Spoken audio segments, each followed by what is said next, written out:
The other problem, of course, is the content of the ideologies itself.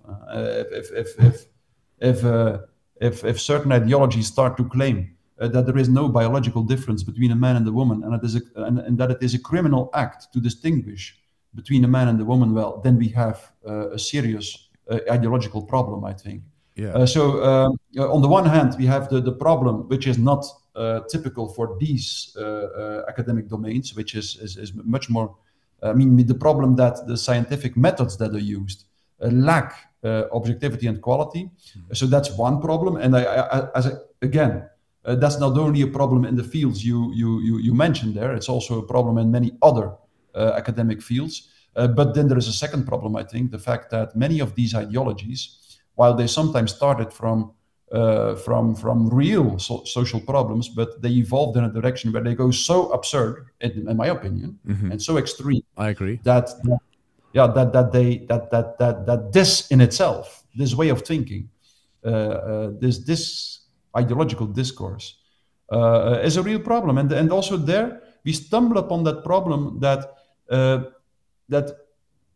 many of the people who identify with these ideologies become very extremely intolerant for people who think differently. Exactly. And yes, so that's and then as a society you end up in a problematic situation, because each human being needs people who think differently to remain in balance. And that's what happens when the degree of ideological intolerance becomes such that people with a different opinion cannot really have a decent conversation anymore with each other.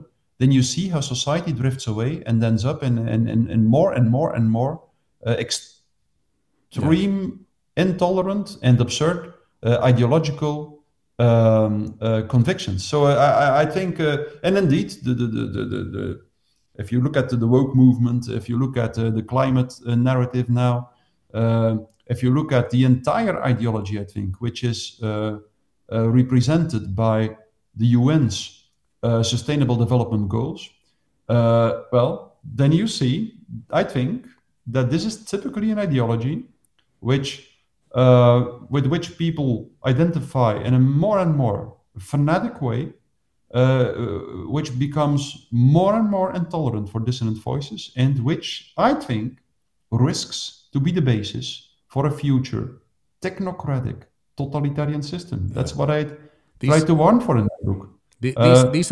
These are perfect examples of where mass formation comes in. I mean, if we're in a society where stating that the genders are only two can get you in trouble and people attack you for that, that's how I understand it. That we are there in a grip of mass formation, right? I think so. I think so too. I think so too. I think I use the term mass formation in a very in a technical way, of course. I use it, like for me, the first large-scale mass formation in recent history was the Corona crisis.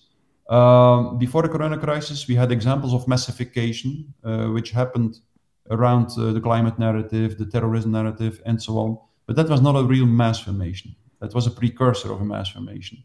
In the Corona crisis, we had the first fully fledged mass formation, just because, for instance, in the Corona crisis, for the first time in recent history, we saw how two new groups emerged in society. A group that went along with the mainstream narrative, and then a group that didn't. And a dividing line between these two groups run straight through every family, every company, every group of friends, and so on. The energetic investment, the energetic qualities of the formation of these two new groups was so strong that it could redivide the entire social structure. And that's the characteristic of a real mass formation, I think. And what we're seeing now, I think, around such things as the woke movement and so on, is again an example of massification, a precursor of mass formation, but it could very easily, I think, also lead to a mass formation. And I think we have to. That's extremely important. We have we have to think about what we can do to prevent that these new mass formations go to the last level where people start to become so fanatically convinced of the ideologies they believe in that they really start to think that it is their ethical duty to attack and destroy everyone who doesn't go along with them. And that happens more and more.